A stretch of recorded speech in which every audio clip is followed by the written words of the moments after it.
Hi, this is Alexander, yoga teacher at Buddha Balance in Groningen. Today we're going to practice towards the headstand, Asana. The headstand is a very nice pose, very fun to do, a nice inversion for your body, lots of benefits. It's called the king of asanas, the yoga poses. It helps, amongst others, to bring fresh blood to your brain. It helps with your focus and a bit of calmness within yourself, and improve your self-confidence as well. So we're going to do a little sequence working towards Asana. We're going to take a moment to stabilize and open into the shoulders, as well as getting more awareness into our core and the back muscles as well for stability once you get up there. So come and join me at the front of your mat. We're going to start on the hands and knees today. So we're going to start on the hands and knees. We're going to take a moment to warm up the spine here.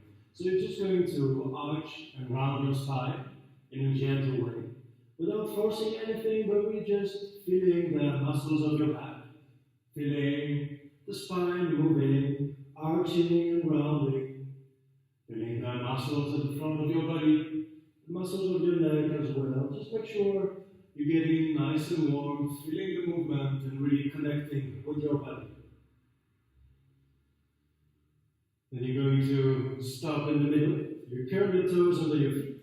You push your hips up and back. And we're going to start in Adho Mukha Svanasana, the downward facing dog.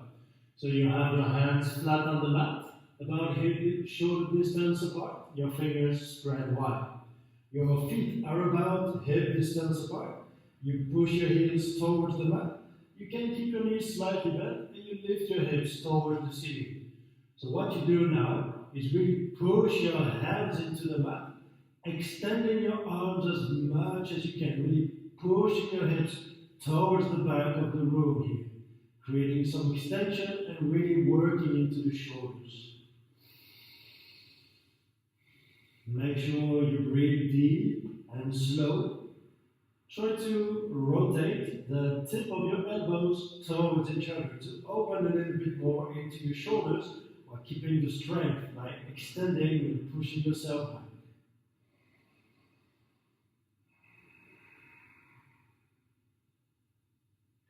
Alright, next time you inhale, you shift your weight forward and come into plank. You can first place your knees on the mat, and you're going to place your elbows on your mat here.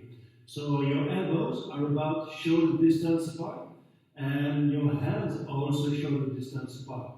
If this is too difficult for you, of course, you can keep your hands together. From here, you extend your legs, push your heel back, and lift your chest away from the mat. So we're going to take a moment in plank here, focusing on what is happening into your shoulders. We're going to hold it for 30 seconds. If you cannot do 30 seconds in a row, then you can maybe twice 15 or 3 times 10 seconds. It's also allowed, of course. You just want to get a bit of heat into your shoulders and already start to push your chest away from the mat, keeping your shoulders away from your ears. Get another 10 seconds here. Keep breathing. Keep pushing your hips forward, activating into your belly muscles. Take a deep breath in. And as you exhale, you start to walk with your feet towards your hands, moving into Asana, the dolphin. So what you're going to do here is keep your elbows shoulder distance apart. And you're going to move your hips as far back as you can. Now you should be feeling quite a deep stretch happening into the shoulders. This is good. This is what we are after now. Take your time, just breathing. If this pose is very uncomfortable for you, maybe you can bend your knees a little bit more. But you want to actively push your hips towards the back of the room to really work on your shoulders flexibility here. Another 10 seconds, just breathe.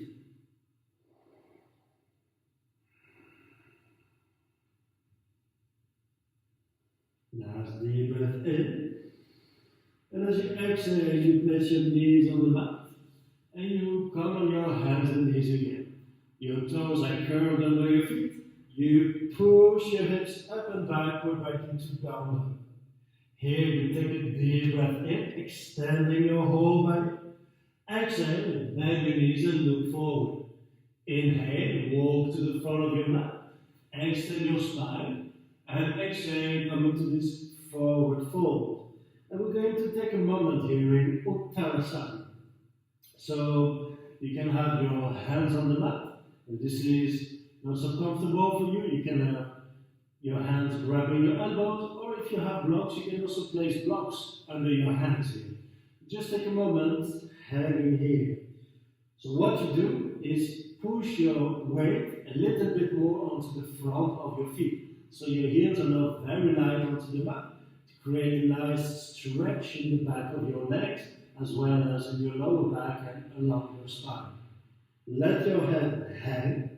Use the weight of your head to stretch into your leg as well. Take your time here, just breathing gently.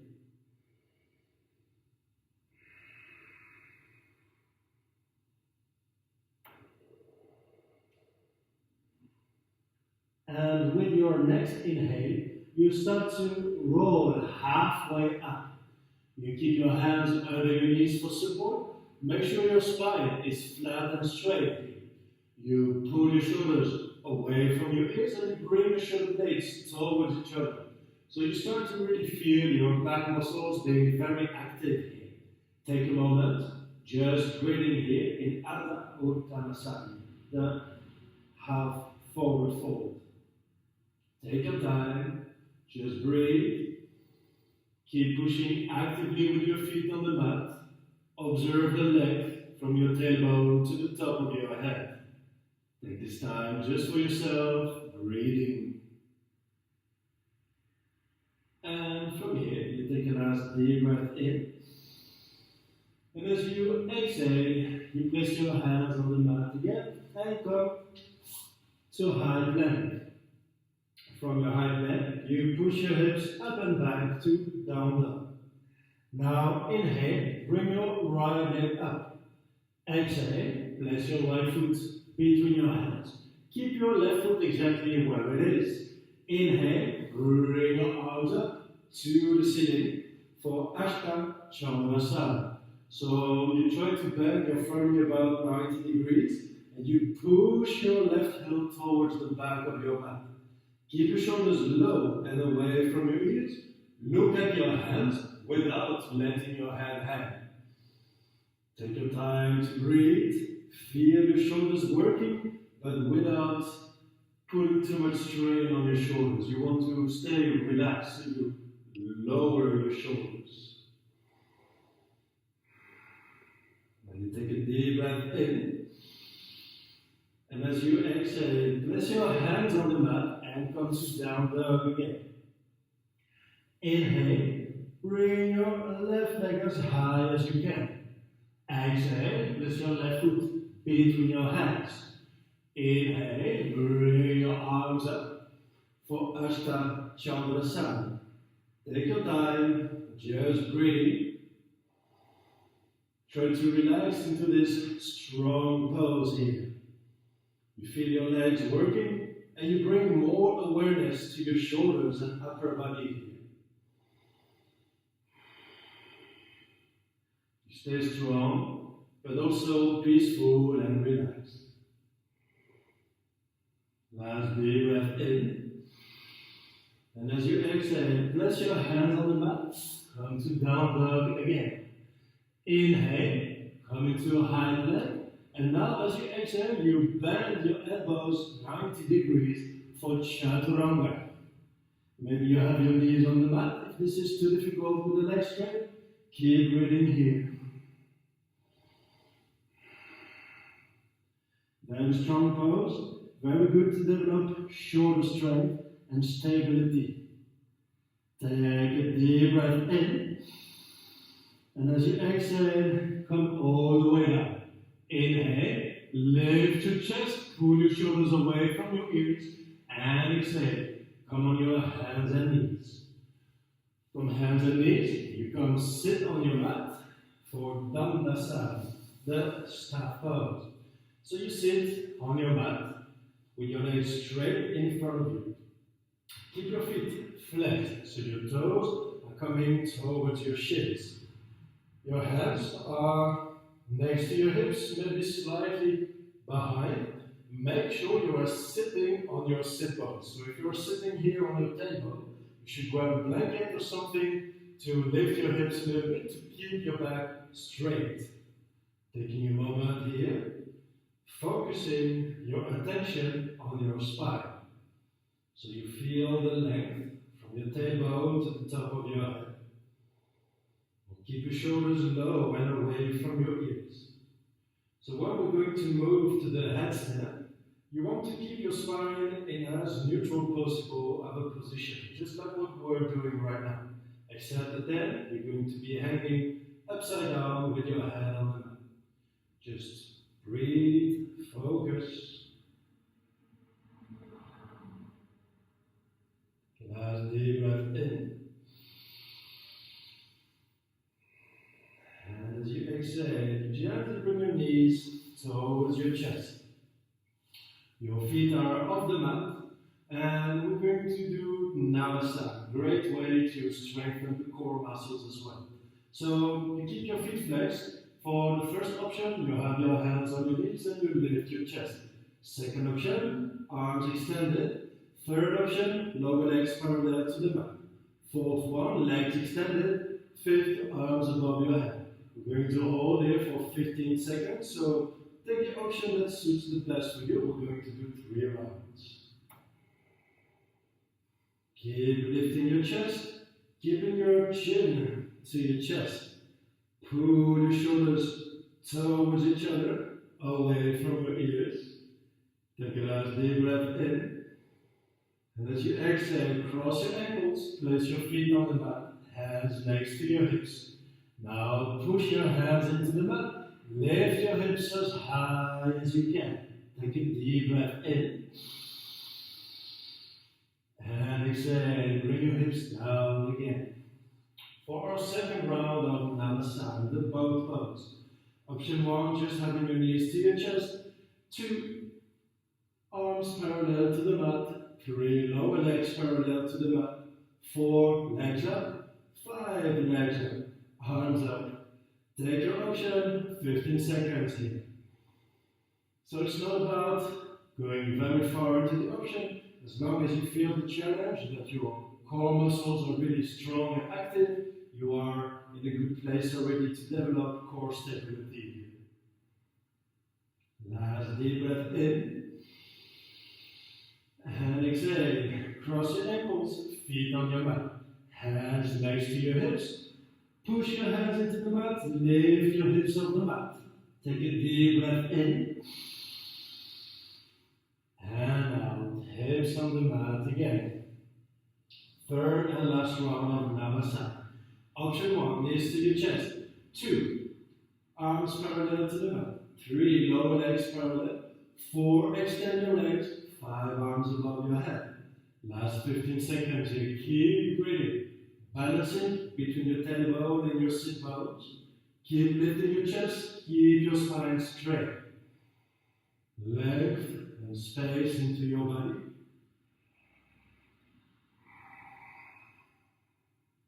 Last deep breath in. And exhale, cross your ankles, feet on the mat, hands next to your hips. Push your hands into the mat, lift your hips as high as you can. Take a deep breath in. And out. Hips on the mat. Alright, now you roll over your ankles, come back to your hands and knees. Moving to Anahat the heart melting pose. You have your hands at the front corners of your mat, and you start to walk your knees as far back as possible, and then you bring your forehead on the mat. So the basic option here, you have your knees just under your hips, forehead on the mat, arms extended, hands on the mat. If this is too much for you, you can try to have your hands a little wider to prevent tension in your shoulders. Maybe have your elbows on the mat. You can also have your hips a little closer to your heels to make sure you're not hanging from so high. Take your time, find your option, and we're going to take a moment here to release a bit more into the shoulders.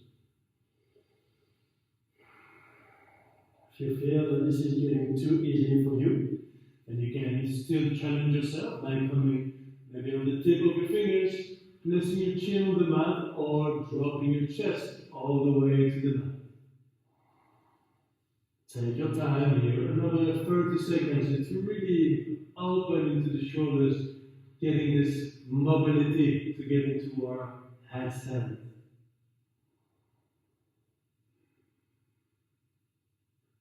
Feeling the stretch at the front of your chest. Feel all the sensations in your upper back between the shoulder blades.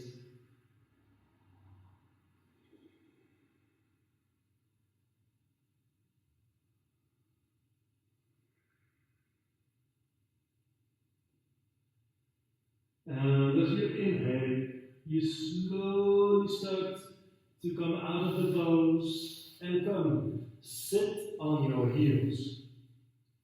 Now we prepare our body, stabilizing into the core, into the shoulders, as well as loosening up a little bit.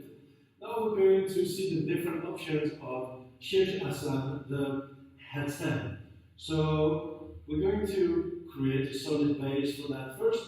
We want our elbows to always be shoulder distance apart, not wider than this. So you really grab your elbows real tight, making sure that this is going to be the distance the whole time between your elbows. From here, you place your elbows on the mat. Then you interlace your fingers and place your hand palms together. Push your hands into the mat and curl your toes under your feet. You make a little basket with your hands and you place the top of your head on the mat between your hands. So once you are here, you actively pull your shoulders away from your ears. And when you are here, actually, this is the first option of the headstand. You know, you're on the top of your head on the mat, and you are pulling your shoulders away from your ears. So you already get most benefits of this pose already. If you have any issues with your neck or your shoulders, this is a good way to start to just be here and enjoy a moment breathing in your pose. If you feel you have more space for this, you can come to option 2. Option 2 is just bringing your knees off the mat. So here you check the pressure on your neck and on your head. Actually, you want to put more weight on your elbows than on your head. If it still feels good and you want to explore option 3, you can start to extend your legs. Then option 4, you're going to walk your toes towards your head.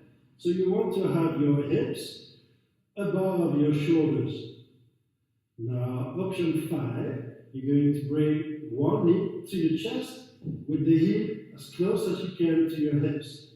Now, if you feel confident about it, option 6, you bring both knees to your chest. And option 7, you're going to extend your legs towards the ceiling. So, choose your option, see what feels best for you right now, and you take a moment just to breathe. And if you went into option 1 that you are there, this is great. Just take your time. Focus on pulling your shoulders away from your ears. This works for any option. The goal is to have your shoulders as far as you can from your ears to keep your neck long and straight. Take a nice deep breath in. And as you exhale, you're going to bring your knees to your chest again and place your feet on the mat. Knees onto the mat. We're going to finish spending a moment in child's pose. So, of course, if you feel that you can stay longer in the headstand, go ahead and stay as long as you can. But it's important after a headstand to come into child's pose, to really relax more into the shoulders, relax more into the neck, and really releasing your hips towards your heels.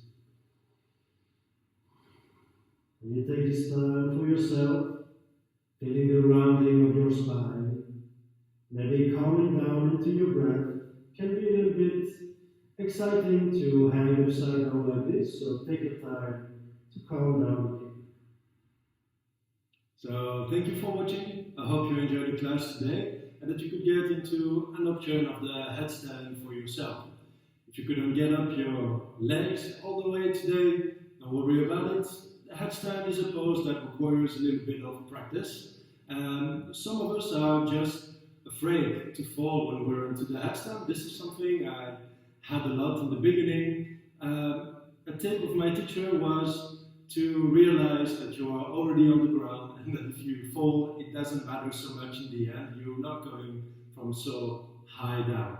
So it worked for me, maybe it will help you as well. You could also practice against a wall, but the thing is that when you start to practice against a wall, it takes a long time before you dare to be off the wall again. So my advice to you is to maybe try a couple of times against the wall to see how it's like to have your legs extended and with your head down, but don't practice all the way there. Take your time and just practice option 1, 2 and 3, stabilizing into your core, opening into the shoulders, and one day with a bit of practice, big chances that you will manage.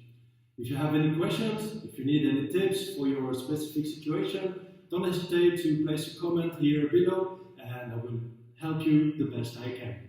For now, thank you for watching, have a great day and see you next time again.